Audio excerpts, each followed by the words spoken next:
ഇന്നത്തെ തിരുവചന ധ്യാനത്തിനായി ഇന്ന് നാം വായിച്ചു കേട്ട സുവിശേഷ ഭാഗം വിശുദ്ധ യോഹന്നാൻ എഴുതിയ സുവിശേഷം 21 അധ്യായം അതിൻ്റെ 1 മുതൽ 14 വരെയുള്ള വാക്യങ്ങളാണ്. അത് മുഴുവൻ വീണ്ടും വായിക്കേണ്ട ആവശ്യം ഉണ്ട് എന്നെനിക്ക് തോന്നുന്നില്ല. പ്രാർത്ഥനയോടുകൂടെ നമുക്ക് ധ്യാനത്തിലേക്ക് പ്രവേശിക്കാം. പ്രാർത്ഥിക്കാം. ദൈവമേ, ആരാധനാ സമൂഹമായി നിന്റെ ജീവന്റെ സിംഹാസനമാകുന്ന വിശുദ്ധ മേശയുടെ അരികിലേക്ക് എത്തുവാൻ ഇന്ന് നീ ഞങ്ങളെ സഹായിച്ചിരിക്കുന്നതിനായിട്ട് സ്തോത്രം. ദൈവമേ, നിന്റെ കരുണയിൽ ഞങ്ങളെ നിലനിർത്തുന്നതിനായി നന്ദി കരേറ്റുന്നു. ഞങ്ങൾക്ക് തന്നിരിക്കുന്ന വിശുദ്ധ വചനങ്ങൾക്കായി സ്തോത്രം ചെയ്യുന്നു. തിരുവചനത്തിലെ സത്യങ്ങളെ ഗ്രഹിപ്പാൻ തക്കവണ്ണം ഞങ്ങളെ നീ സഹായിക്കണമേ, ശക്തീകരിക്കണമേ. നിന്റെ മക്കൾക്ക് ആവശ്യമായ ദൂത് നൽകുവാൻ തക്കവണ്ണം നിന്റെ വാക്കുകൾ എൻ്റെ നാവിൽ നൽകണമേ. കൃപയോടെ ഞങ്ങളെല്ലാവരെയും ഒരുപോലെ നിന്റെ ആത്മാവിൽ നിർത്തണമേ. യേശുവിൻ നാമത്തിൽ പ്രാർത്ഥന കേൾക്കണമേ. ആമേൻ. അവൻ വന്നു, അപ്പം എടുത്ത് അവർക്ക് കൊടുത്തു. അങ്ങനെ തന്നെ മീനും അവർക്ക് നൽകി. കർത്താവിൻ്റെ ഉയിർത്തെഴുന്നേൽപ്പിന് ശേഷം മൂന്നാമത് ശിഷ്യന്മാർക്ക് നൽകുന്ന പ്രത്യക്ഷതയാണ് ഇന്ന് എവങ്കേലിയോൻ ഭാഗമായി വായിച്ച യോഹന്നാൻ എഴുതിയ സുവിശേഷം 21 അധ്യായം അതിൻ്റെ 1 മുതൽ 14 വരെയുള്ള വാക്യങ്ങൾ. എന്നാൽ യേശുക്രിസ്തു ഉയർത്തെഴുന്നേറ്റതിനു ശേഷം നാലാമത്തെ പ്രത്യക്ഷതയാണ് ഇന്ന് വായിച്ചത്. 20 അധ്യായത്തിൽ യേശുക്രിസ്തുവിന്റെ ഉയർത്തെഴുന്നേൽപ്പിന് ശേഷമുള്ള 3 പ്രത്യക്ഷതകളെ കുറിച്ച് വിവരിക്കുന്നുണ്ട്. ഒന്ന്, മഗ്ദലേന മറിയയ്ക്ക് നൽകുന്ന ഉയർത്തെഴുന്നേറ്റ കർത്താവിന്റെ പ്രത്യക്ഷത. 2, അതേ ദിവസം തന്നെ ആഴ്ചവട്ടത്തിന്റെ 1-ാം നാൾ നേരം വൈകിയപ്പോൾ ശിഷ്യന്മാർ ഇരുന്ന സ്ഥലത്ത് യഹൂദന്മാരെ പേടിച്ച് വാതിൽ അടച്ചിരിക്കെ യേശു വന്നു നടുവിൽ നിന്നു, നിങ്ങൾക്ക് സമാധാനം എന്ന് പറഞ്ഞു. അത് കണ്ടിട്ട് ശിഷ്യന്മാർ സന്തോഷിച്ചു. അവൻ കൈയും വിലാപ്പുറവും അവരെ കാണിച്ചു. അവരെ നിയോഗിച്ചു. അവരുടെ മേൽ പരിശുദ്ധാത്മാവിനെ പകർന്നു. അവരുടെ മേൽ ഊതി.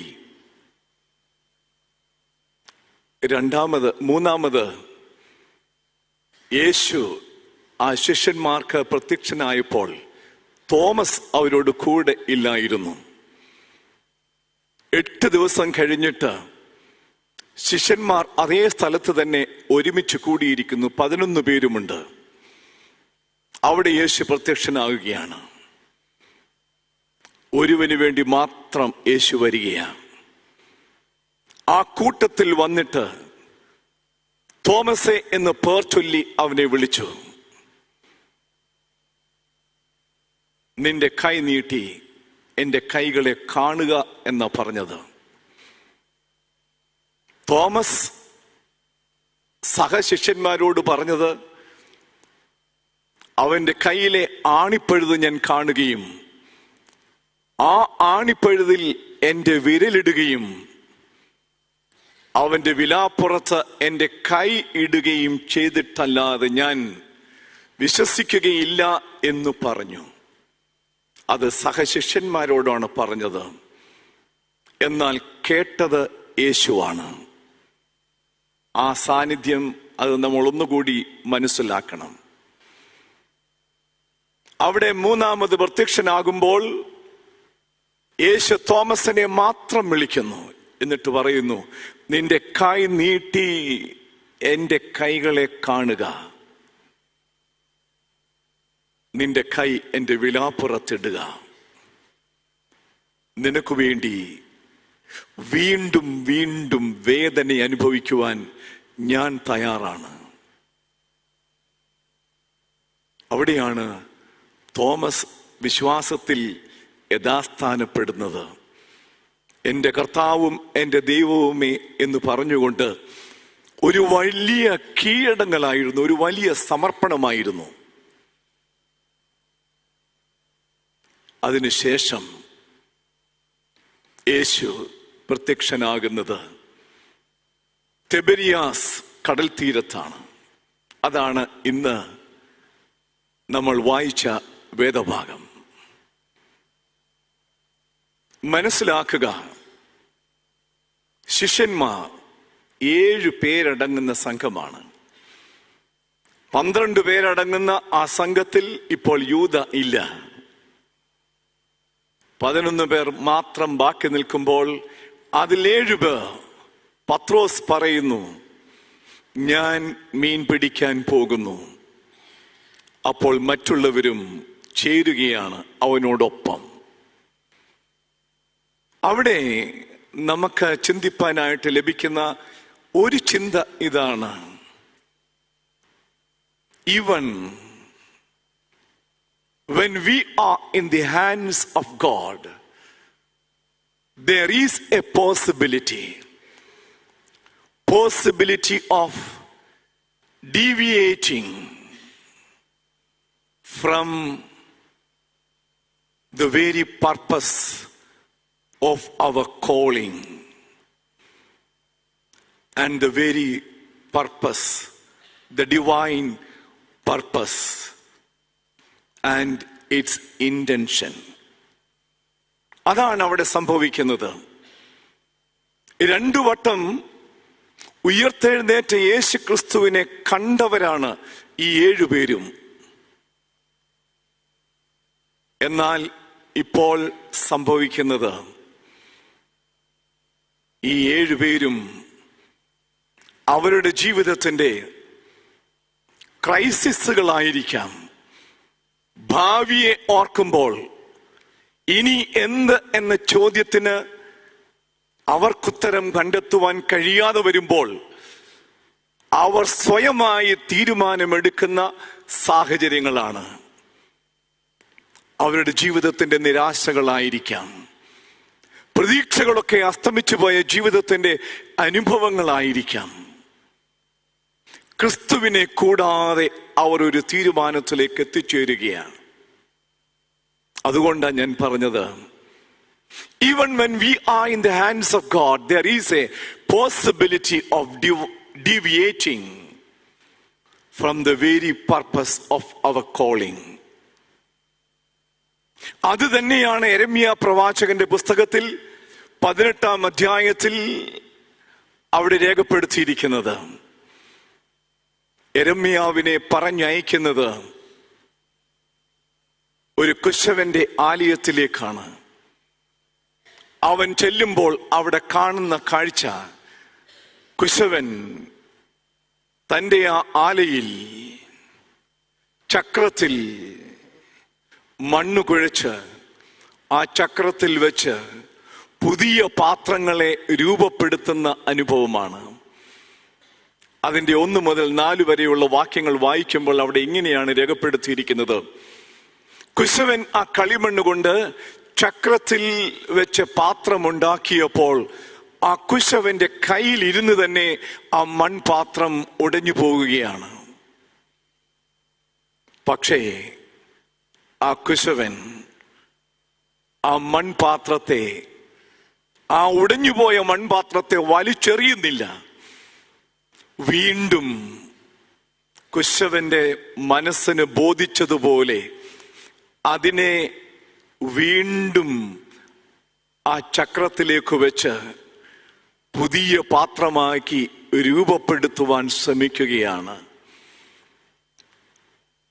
ആ കുശവന്റെ ആ പ്രവർത്തനം തന്നെയാണ് ദൈവവും നമ്മളോടൊക്കെ വളരെ ദീർഘക്ഷമയോടെ പ്രവർത്തിച്ചുകൊണ്ടിരിക്കുന്നത്.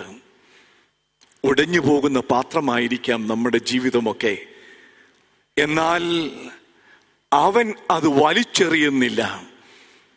വലിച്ചെറിയാത്തത് കൊണ്ട് നാം ഇന്ന് ഇത്രത്തോളം നന്മകളാൽ നമ്മുടെ ജീവിതത്തെ നയിക്കുന്നു. രണ്ടാമത്തെ ചിന്തയിലേക്ക് നാം പ്രവേശിക്കുമ്പോൾ അവിടെ കാണുവാൻ കഴിയുന്ന ചിത്രം, രാത്രി മുഴുവൻ അവർ കഠിനമായി അധ്വാനിച്ചു. 7 ശിഷ്യന്മാരുമുണ്ട്. യേശുക്രിസ്തുവിന്റെ ആ പരസ്യ ശുശ്രൂഷ ആരംഭിക്കുന്ന കാലഘട്ടത്തിൽ പത്രോസിനെ, അന്ത്രയോസിനെ വിളിക്കുന്ന വിളിയുടെ അനുഭവമുണ്ട്. അവർ മീൻ പിടിച്ചുകൊണ്ടിരിക്കുന്ന സാഹചര്യത്തിൽ നിന്നാണ് അവരെ വിളിക്കുന്നത്. ഞാൻ നിങ്ങളെ മനുഷ്യരെ പിടിക്കുന്നവരാക്കി തീർക്കും എന്ന് പറഞ്ഞുകൊണ്ടാണ് അവരെ വിളിച്ചത്. ഉടൻ തന്നെ അവർ ആ വല വിട്ട് യേശുവിനെ അനുഗമിച്ചതാണ്.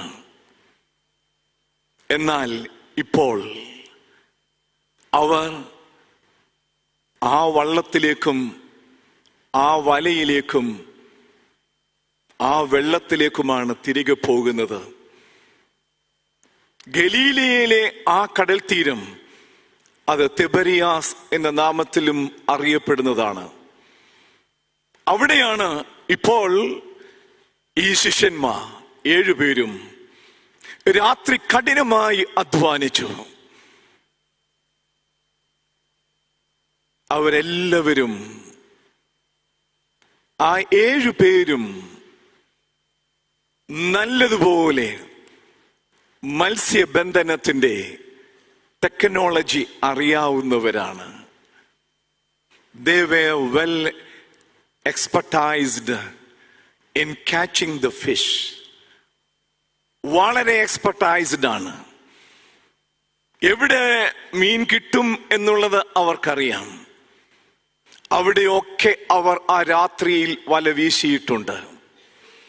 പക്ഷെ ഒന്നും കിട്ടാതെ തിരികെ വരുന്ന കാഴ്ചയാണ്, പുലർച്ചെ തിരികെ വരുന്ന കാഴ്ചയാണ്. യേശു ആ കടൽക്കരയിൽ നിൽക്കുകയാണ്.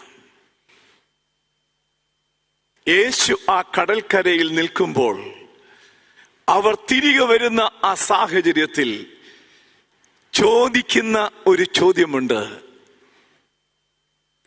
കുഞ്ഞുങ്ങളെ, കൂട്ടുവാൻ വല്ലതും ഉണ്ടോ? ഇല്ല എന്നുള്ള വാക്കാണ് അവരിൽ നിന്നും പുറപ്പെടുന്നത്. നിരാശയുടെ അനുഭവത്തിൽ നിന്ന് വീണ്ടും വീണ്ടും നിരാശയുടെ അനുഭവത്തിലേക്ക് വഴുതി മാറുന്ന ജീവിത അനുഭവങ്ങളാണ് നമുക്ക് കാണുവാൻ കഴിയുന്നത്. നത്തിങ്. ഈ ഒരു അനുഭവമാണ് ശിഷ്യന്മാർക്ക് പറയുവാനായിട്ടുള്ളത്. കർത്താവിൽ നിന്ന് അകന്നു പോകുമ്പോൾ വീണ്ടും ജീവിതം ബലശൂന്യമായി പോകുന്ന ഒരു അനുഭവത്തിന്റെ മുഖചിത്രമാണ് ഈ അനുഭവത്തിൽ നമുക്ക് കാണുവാൻ കഴിയുന്നത്. യേശു അവരോട് ചോദിച്ചു, കുഞ്ഞുങ്ങളെ, കൂട്ടുവാൻ വല്ലതും ഉണ്ടോ എന്ന്. അവർ പറയുന്നു, നത്തിങ്, ഒന്നും ഇല്ല. പ്രിയ ദൈവമക്കളെ, ഈ ഒരു അനുഭവത്തോടു കൂടിയാണ് നമ്മളും ദൈവസന്നിധിയിലേക്ക് കടന്നു വരേണ്ടത്. Oh Lord, I am nothing before you. നിന്റെ സന്നിധിയിൽ ഞാൻ ഒന്നുമില്ല. എൻ്റെ ബുദ്ധിയോ എൻ്റെ ജ്ഞാനമോ എൻ്റെ ശക്തിയോ ഒന്നുമല്ല എന്നെ ഈ ലോകത്തിൽ നിലനിർത്തുന്നത്, നീ മാത്രമാണ്. നിന്റെ കരുതലാണ്, നിന്റെ പ്രൊട്ടക്ഷനാണ്.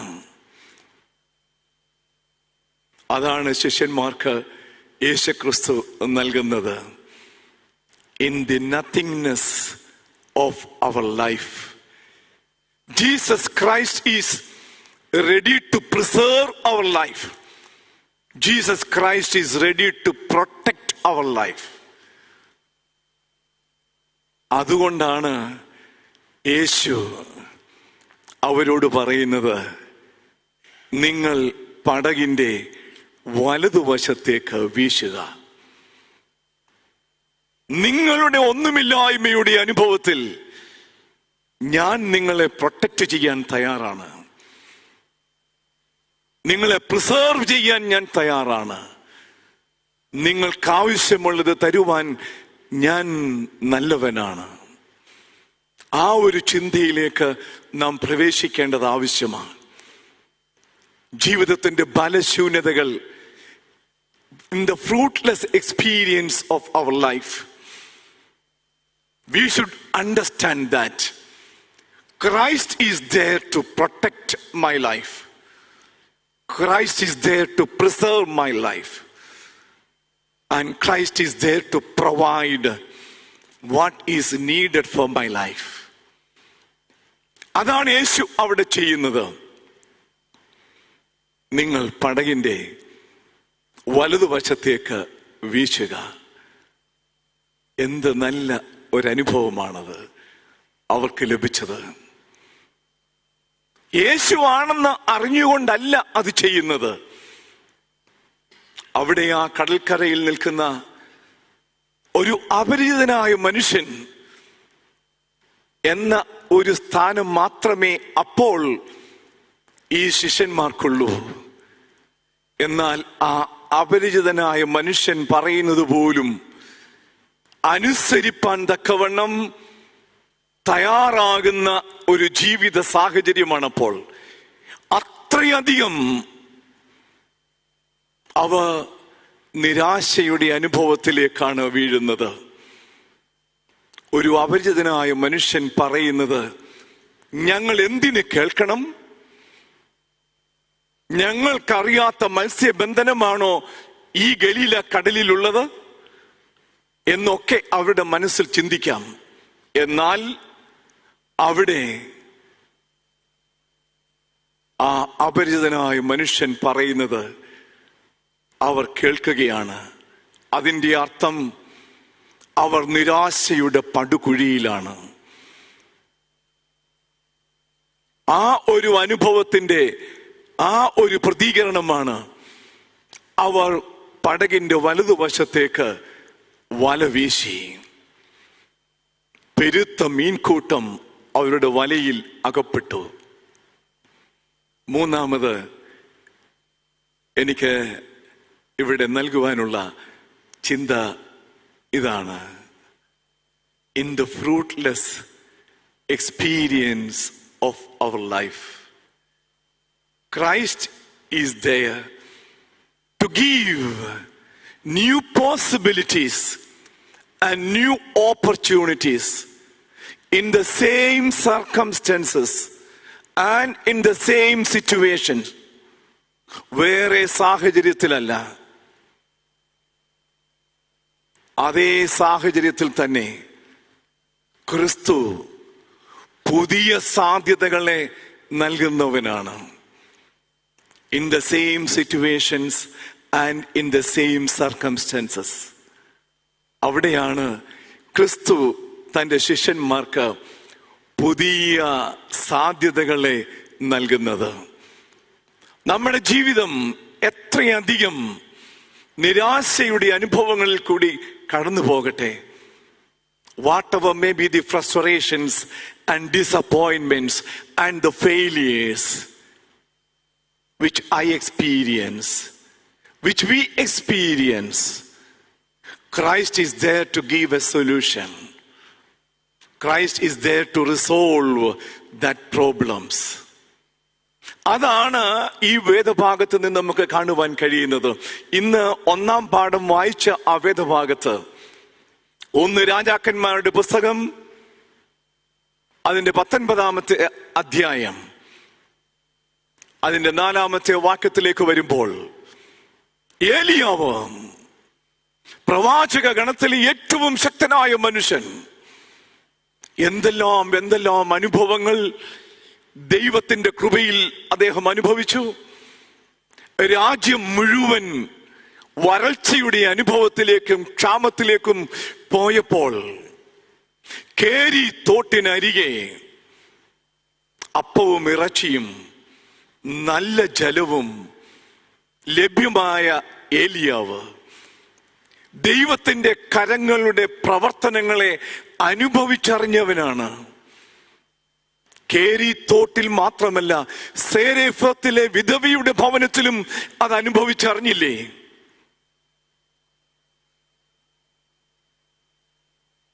വീണ്ടും കർമ്മേൽ പർവ്വതത്തിലും അത് അനുഭവിച്ചറിഞ്ഞില്ലേ? ഏറ്റവും വിജയശ്രാളിതനായി നിൽക്കുന്ന നിമിഷമാണ് കർമ്മേൽ പർവ്വതം. ബാൽ പ്രവാചകന്മാരെയും അശോര പ്രവാചകന്മാരെയും ഒക്കെ തകർത്തു കളയുന്ന ആ നിമിഷങ്ങൾ. യഹോവയ്ക്ക് വേണ്ടി ഒരാൾ മാത്രമേയുള്ളൂ, ഏലിയാവ്. പക്ഷേ ആഹാബ് രാജാവിന്റെ പത്നി ഇസബെല്ല ആളയച്ച് ഏലിയാവിനോട് പറയുന്നു, നാളെ ഈ നേരമാകുമ്പോൾ പട്ടുപോയ ബാൽപ്രവാചകന്മാരിൽ ഒരുത്തനെ പോലെ ഞാൻ നിന്നെ ആക്കുമെന്ന് പറഞ്ഞപ്പോൾ ആ കർമ്മേൽ പർവ്വതത്തിൽ വിജയശ്രാളിതനായി നിൽക്കേണ്ട ഏലിയാവ് അവിടെ നിന്ന് ഇറങ്ങി ഓടുകയാ. ഒരു ബാല്യക്കാരനുമുണ്ട്, ശൂർ മരുഭൂമി. ആ ബാല്യക്കാരനെ ഒരു സ്ഥലത്ത് നിർത്തിയതിനു ശേഷം വീണ്ടും ഒരു ദിവസത്തെ വഴി അവൻ നടന്നു. അത്രയധികം ക്ഷീണിച്ചിട്ടുണ്ട്. അത് ശരീരത്തിനല്ല, മനസ്സിനും ശരീരത്തിനും ഒരുപോലെ ക്ഷീണം തട്ടിയിട്ടുണ്ട്. He was very much frustrated and disappointed by the words of Isabella. അതുകൊണ്ടാണ് ആ ചൂരച്ചെടിയുടെ തണലിൽ കിടന്ന് അവൻ മരിപ്പാൻ ആഗ്രഹിക്കുന്നത്. അവൻ പറഞ്ഞ വാക്കിതാണ്, "O Lord, you take away my life. I am not better than my ancestors." നീ എന്റെ ജീവനെ എടുത്തുകൊള്ളണം, ഞാൻ എന്റെ പിതാക്കന്മാരെക്കാൾ ഒട്ടും നല്ലവനല്ല. കണ്ടോ സാഹചര്യം കൊണ്ടു ചെന്നെത്തിച്ചത്? ദൈവത്തിന്റെ ശക്തി അനുഭവിച്ചവൻ. A person who experienced the power of the Almighty God. A person who experienced the lovely fellowship of the Almighty God. A person who experienced the security of the Almighty God become insecure, become powerless. അവൻ മരിപ്പാൻ ആഗ്രഹിക്കുകയാണ്. ആ ഏലിയാവിനെ അവിടെ വിടാതെ ദൈവത്തിന്റെ ദൂതനെ വിട്ട് വീണ്ടും വീണ്ടും തട്ടി ഉണർത്തി.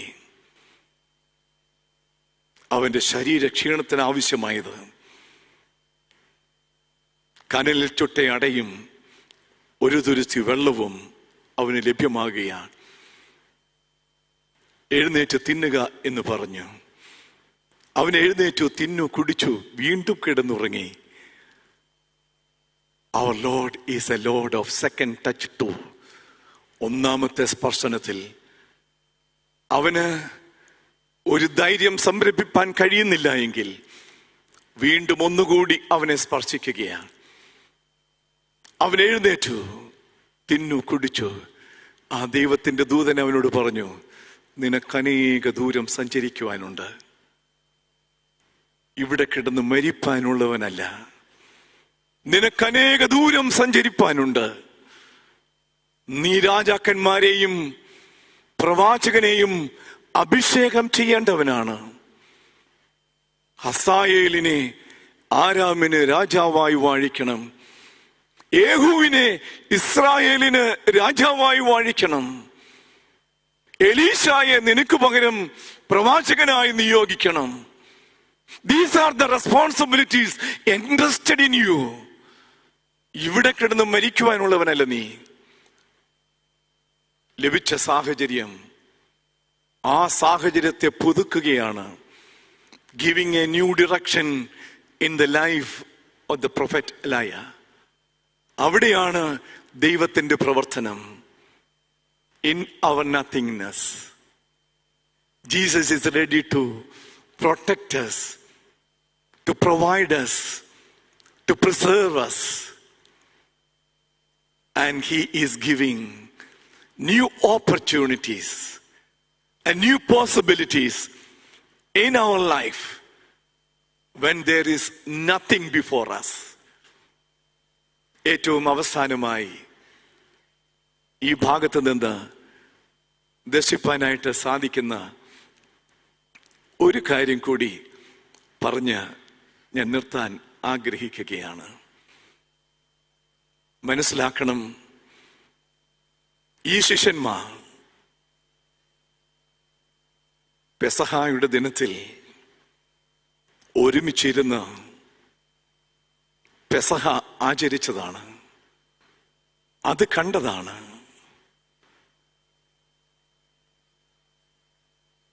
അതനുഭവിച്ചവരാണ്. ഇന്ന് ഇപ്പോൾ അതിൽ നിന്നെല്ലാം അകന്ന് നിരാശയുടെ അനുഭവത്തിൽ ആരും ഞങ്ങളെ സഹായിക്കാനില്ല എന്നുള്ളൊരു തോന്നലിൽ സ്വന്തം തീരുമാനപ്രകാരം അവർ ഈ ഒരു പരാജയത്തിൻ്റെ അനുഭവത്തിലേക്ക് മടങ്ങിപ്പോയത്. എന്നാൽ ഇപ്പോൾ അവർ തിരികെ എത്തുമ്പോൾ, കടൽക്കരയിലേക്ക് തിരികെ എത്തുമ്പോൾ അവർ കണ്ട കാഴ്ച ആ പെസഹായുടെ മറ്റൊരനുഭവമാണ്. തീക്കനലും അതിന്മേൽ മീൻ വച്ചിരിക്കുന്നതും അപ്പവും അവർ കണ്ടു. ക്ഷീണിച്ച്, വളരെയധികം ശാരീരികമായി ക്ഷീണിച്ചവർ തിരികെ വരുമ്പോൾ അവർക്ക് വേണ്ട ഊർജം പകർന്നു കൊടുക്കുന്ന ക്രിസ്തുവിന്റെ സാന്നിധ്യമാണ്. അവർക്ക് നൽകുന്ന ശക്തിയാണ്, ബലമാണ്. You are my possession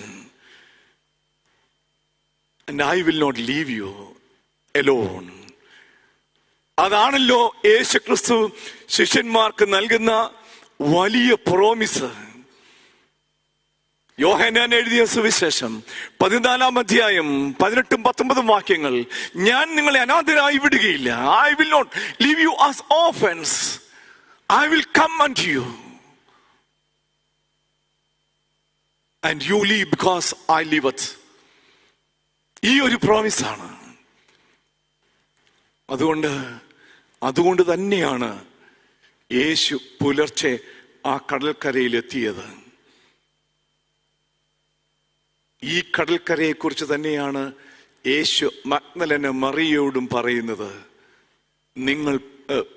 നീ പോയി എൻ്റെ ശിഷ്യന്മാരോട് പറയണം, നിങ്ങൾക്ക് മുമ്പേ ഗലീലയിൽ ഞാൻ എത്തും. ആ ഗലീലയിലെ കടൽ തീരത്ത് യേശു എത്തിക്കഴിഞ്ഞു. എവിടെയാണ്? പരാജിതരായ ശിഷ്യന്മാരുടെ മുൻപിൽ. എന്തിനു വേണ്ടി? You are my possession. നിങ്ങൾ എൻ്റെ സ്വന്തമാണ്. ഞാൻ നിങ്ങൾക്ക് വാഗ്ദാനം നൽകിയത്, I will not leave you as orphans. I will come unto you. You live because I liveth. ഈ ഒരു വലിയ അനുഭവമാണ്. പ്രിയ ദൈവജനമേ, ഇന്ന് ക്രിസ്തു ഇവിടെ നമ്മളോട് പറയുന്നതും ഇത് തന്നെയാണ്. You are my possession. നിങ്ങൾ എൻ്റെ സ്വന്തമാണ്. ജീവിതത്തിൻ്റെ ദുർഘട അനുഭവങ്ങളിൽ, നിരാശകളിൽ, പ്രയാസങ്ങളിൽ, രോഗാനുഭവങ്ങളിൽ നിന്ദനങ്ങളിൽ, പരിഹാസങ്ങളിൽ ഞാൻ നിന്നോട് കൂടെയുണ്ട്. ആ ഒരു വലിയ അനുഭവത്തിലേക്കാണ് ശിഷ്യന്മാരെ കൊണ്ടുപോകുന്നത്. അതുകൊണ്ട് തന്നെയാണ് ശിഷ്യന്മാർ തിരികെ വരുമ്പോൾ ആ പെസഹായുടെ ഒരു ഓർമ്മ വീണ്ടും അവിടെ നടത്തുകയാണ്. അവൻ അപ്പം എടുത്ത് അവർക്ക് കൊടുത്തു. അവര് വന്ന് എടുക്കുകയല്ല, അവൻ അപ്പം എടുത്ത് അവർക്ക് കൊടുത്തു. അങ്ങനെ തന്നെ മീനും. This is the personal touch. Jesus Christ is ready to involve in our life, and we should submit our life unto Christ. നമ്മൾ നമ്മുടെ ജീവിതത്തെ ദൈവകരങ്ങളിലേക്ക് സമർപ്പിക്കുക. ഈ ധന്യമായ അനുഭവത്തിലേക്ക് പ്രവേശിപ്പാൻ കർത്താവ് നമ്മളെ ഓരോ ദിനങ്ങളിലും സഹായിക്കട്ടെ. നമുക്ക് പ്രാർത്ഥിക്കാം. സർവശക്തനായ ഞങ്ങളുടെ ദൈവമായ കർത്താവേ, ഈ പ്രഭാതത്തിൽ ഞങ്ങൾക്കൊരുമിച്ച് നിന്റെ സന്നിധിയിലേക്ക് കടന്നു വരുവാൻ നൽകിയ നിന്റെ നല്ല സാന്നിധ്യത്തിനായി സ്തോത്രം. ദൈവമേ, ഞങ്ങൾ കേട്ട ദൈവവചനത്തിനായി സ്തോത്രം. നിന്റെ വകയാകുന്നു ഞങ്ങളുടെ ജീവിതത്തെ നിന്റെ സ്വന്തമാക്കി തീർക്കുവാൻ കാൽവറിയിൽ അവസാന തുള്ളി രക്തം പോലും ചിന്തിയവൻ ഇന്നും ജീവിക്കുന്നു. അവൻ ഞങ്ങൾക്ക് വേണ്ടി ദാഹിക്കുന്നു. ദൈവമേ, ഞങ്ങളെപ്പോഴും നിന്നോട് കൂടെ അനുസരണമുള്ളവരായി ജീവിപ്പാൻ സഹായിക്കണമേ. നിന്റെ കൃപ കണ്ടെത്തുവാൻ നിരന്തരമായി ഞങ്ങളെ സഹായിക്കണമേ. നിന്റെ ബലം കണ്ടെത്തുവാൻ ഞങ്ങളെ സഹായിക്കണമേ. നിന്റെ സൗഖ്യം, നിന്റെ ധൈര്യം, നിന്റെ പ്രത്യാശ ഉൾക്കൊള്ളുവാൻ ഞങ്ങളെ യോഗ്യതയുള്ളവരാക്കണമേ. നിന്റെ തിരുശരീരവും നിന്റെ തിരു രക്തവും ഭക്ഷിക്കുകയും പാനം ചെയ്യുകയും ചെയ്യുമ്പോൾ ദൈവമേ, അവിടെ നീയുമായുള്ള ഒരു അഭേദ്യമായ ബന്ധത്തിലേക്കാണല്ലോ ഞങ്ങൾ പ്രവേശിക്കുന്നത്. നീ അതാണല്ലോ ഞങ്ങളെ പഠിപ്പിച്ചത്. എൻ്റെ മാംസം തിന്നുകയും എൻ്റെ രക്തം കുടിക്കുകയും ചെയ്യുന്നവൻ എന്നിൽ വസിക്കുന്നു, ഞാൻ അവനിൽ വസിക്കുന്നു. ദൈവമേ, ആ പുതിയ അനുഭവത്തിലേക്ക് ഞങ്ങൾ പ്രവേശിപ്പാൻ സഹായിക്കണമേ, ശക്തീകരിക്കണമേ. ജീവിതത്തിലെ കുറവുകൾ, വീഴ്ചകൾ, താഴ്ചകൾ, ബലഹീനതകൾ എല്ലാം നീ കാണുന്നവനാണ്. നിന്റെ സന്നിധിയിൽ ഞാൻ സകലതും ഏറ്റുപറയുന്നു.